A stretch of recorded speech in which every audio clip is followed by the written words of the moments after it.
මේ තියෙන්නේ සමුද්‍රාදේවී බාලිකා විද්‍යාලය. මේ පාසල මධ්‍යම පළාතේ මහනුවර දිස්ත්‍රික්කයේ වත්තේගම අධ්‍යාපන කලාපයේ පහත දුම්බර අධ්‍යාපන කොට්ටාශයට අයිති පාසලක්. පර්චස් 63ක වැනි ඉතා කුඩා භූමි ප්‍රමාණයක තමයි මේ පාසල පිහිටලා තියෙන්නේ. ගුරුවරුන් 40 දෙනෙකුගෙන් සමන්විත මේ සමුද්‍රාදේවී පාසලේ අද වන විට දහසකට පමණ ආසන්න බාලිකාවියන් ඉගෙන ගන්නවා. මේ සමුද්‍රාදේවී බාලිකා විද්‍යාලය කොයිතරම්නම් නගරාසන්න විද්‍යාලයක් වුණත් 75%කට අධික ප්‍රමාණයක් ආර්ථික දුෂ්කරතා ඇති දෙමව්පියන්ගේ දරුවන් ඉගෙන ගන්න පාසලක්. මෑතකදී මේ පාසලේ නර්තනාංශයේ සිසුවන්ට පුළුවන් වුණා නර්තනාංශයෙන් සමස්ත ලංකා ප්‍රථම ස්ථානය ලබාගෙන තමන්ගේ විදුහල් මෑණියන්ට කීර්තියක් අත්කර දෙන්නට.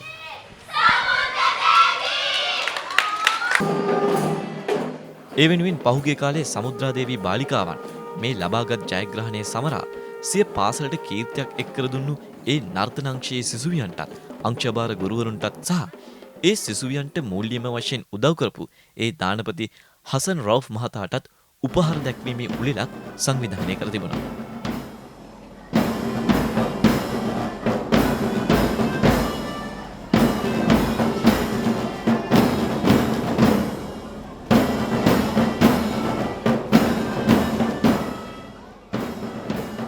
අපි අපේ රටේ ජාතික ඒකාග්‍රතාවය සංහිඳියාව සහජීවනය පිළිබඳ කතිකා කරනවා. අද එම සහජීවනයේ සඳහා කදිම නිදසුනක් මෙම සමුද්‍රාදේවී බාලිකා විද්‍යාලය අප ශ්‍රී ලංකා ද්වීපයටම පෙන්වා දෙනවා. ඒ මන්දයත් රවුෆ් හාජාර් මහතාට සහ ඉමායා ආබ්දීන් මහත්මියට දා වූවන් රවුෆ් හසන් මහතා අද ශ්‍රී ලංකා ද්වීපයටම වටිනා සම්පතක් බව මේ අවස්ථාවේ මම ප්‍රකාශ කරනවා. මම හිතනවා මෙවන් උතුම් මානුෂීය ගති ඔබතුමාට ආරෝපණය වී ඇත්තේ මහනුවර ශාන්ත අන්තෝනි මාතාවගෙන් හා ඔබතුමාගේ අදහන ධර්මය අනුව සහ ඔබගේ උතුම් දෙමාපියන්ගෙන් බව මට තේරුම් ගියා එදා ඔබ නිවසට ගියාට පස්සේ.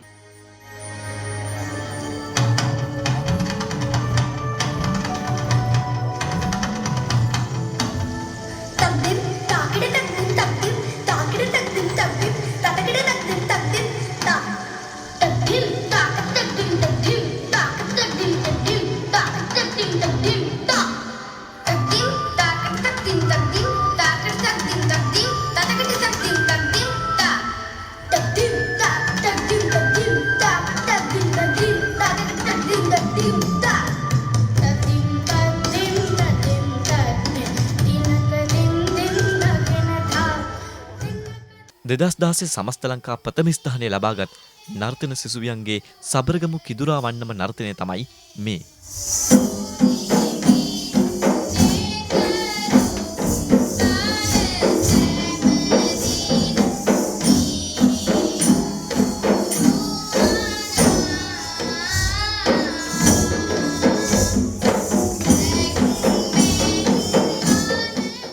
ඇතරම අපිට සමස්ත ලංකා යන්න ඇඳුම ලොකු අඩුපාඩුවක් වෙලා තිබ්බා.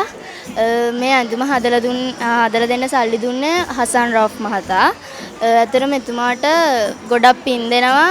අපේ ආගමේ විදිහට අපි ගොඩක් පින් දෙනවා මේ ඇඳුම හදලා දුන්නට.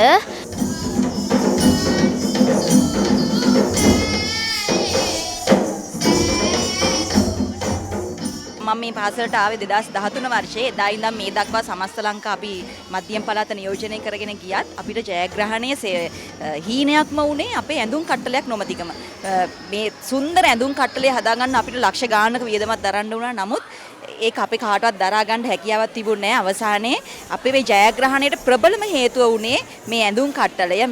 මේ ඇඳුම් කට්ටලය අපිට ලබා දුන්න හසන් රවුෆ් මැතිතුමා නම් ඇත්තටම අපිට හිතෙන්නේ මේ ඒ අවස්ථාවේ ලැබුණ ලොකුම ශක්තිය කියලා. දේව දූතෙක් වගේ තමයි එතුමා අපේ ළඟට ඇවිල්ලා මේ ඇඳුම් කට්ටලය අපිට ලබා දුන්නේ. එතුමාට දීර්ඝායුෂ නිරෝගී සුවය තවත් මෙවැනි දේවල් කිරීමට ශක්තිය ධෛර්යය වාසනාව ලැබේවා කියලා නර්තනාංශය වෙනුවෙන් මම ප්‍රාර්ථනා කරනවා. ඕගොල්ලන්ගේ ආදරය හැම දිනකට පෙන්වන්න. රිලිජන් එක බලන්න එපා, රේස් එක බලන්න එපා. ඔක්කොම එකව මව්පියන්ගේ දරුවෝ. අපි එමනි කියන්නේ ලංකාවේ ඔක්කොම එක මව්පියන්ගේ දරුවෝ. ඒක නිසා ඕගොල්ලන්ගේ ආදරය හැම දිනකටම පෙන්වන්න. දුප්පත් වේවා, පොහොසත් වේවා ඔක්කොම ඉක්වල්. දෙවියන් වහන්සේ එහෙම තමයි ඔක්කොම හදලා තියෙන්නේ. මගේ සාර්ථකත්වය මගේ දෙමව්පියන්ගේ ආශිර්වාදය තමයි. ඒක නිසා මම ඔක්කොම ළමයිට කියන්නේ තමන්ගේ දෙමව්පියන්ගේ ආශිර්වාදය ලබා ගන්න ලයිෆ් එකේ මොනවත් ඔයගලන්ට ගැටලුවක් වෙන්නේ නැහැ. මගේ අම්මා තාත්තට මම ස්තුතිවත් වෙනවා. මට ප්‍රාර්ථනා කළා මාව මෙච්චර දුරට ඒගොල්ලන්ගේ ආශිර්වාදයෙන් තමයි ඇවිල්ලා තියෙන්නේ. අනිත් එක මගේ බිරිඳ දෙන්නෙක් ඉන්නවා බිරිඳ දෙන්නෙක්. හරිද? ඒගොල්ලන් දෙන්නට ස්තුති වෙනවා. ඒගොල්ලන් මට කවදාත් මට වචනයක් අහලා නැහැ, ප්‍රශ්නයක් අහලා නැහැ. ඇයි මෙච්චර සල්ලි උදව් කරන්නේ අනිත් අයට කියලා. එම ඒගොල්ලන් හැම වෙලේම මාව මොටිවේට් කරලා තිනවා අනිත් අයට උදව් කරන්න කියලා. ඒක නිසා මම ස්තුති වෙනවා ඒගොල්ලන්ටත්. මමත් අද ඉඳලා මේ ඉස්කෝලේ ෆැමිලි එක්කෙනෙක්.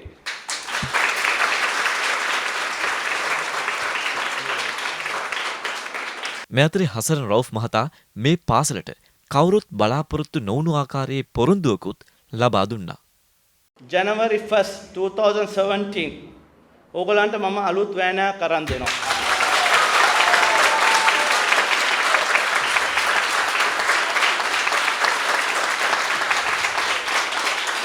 අලුත් අවුරුද්දේ ඉස්සර වෙන්නේ ඉස්සර ඕගොල්ලන්ට අලුත් වෑනක් තියෙයි. ඕගොල්ලන් බස් එකේම යන්න ඕනේ නැහැ.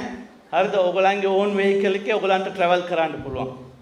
හරිද? මට තව ප්‍රාර්ථනා කරන්න තව දේවල් හුඟක් කරන්න ලංකාවට ඕගොල්ලන්ට දුප්පත් මිනිස්සුන්ට. මට සතුට කියලා නිම කරන්න බෑ. අපි අවුරුදු ගණනාවක් තිස්සේ දුක් විඳා අපිට ත්‍රී වීලර් එකක්වත් ගන්න බැරි අවස්ථා තියෙනවා. මම අද උදේ කිව්වා ඔක මාධ්‍යයට. මොකද ළමයි ලෙඩ වුණාම අපිට යන්න වාහනයක් නැහැ. විශේෂයෙන් මටත් බස් එකේ යන්න බෑ. අපි හැම වෙලාවෙම ප්‍රශ්න වලට මුහුණ දුන්නා. මේ සමුද්‍රේ බාලිකාවේ දරුවන්ගේ වාසනාව.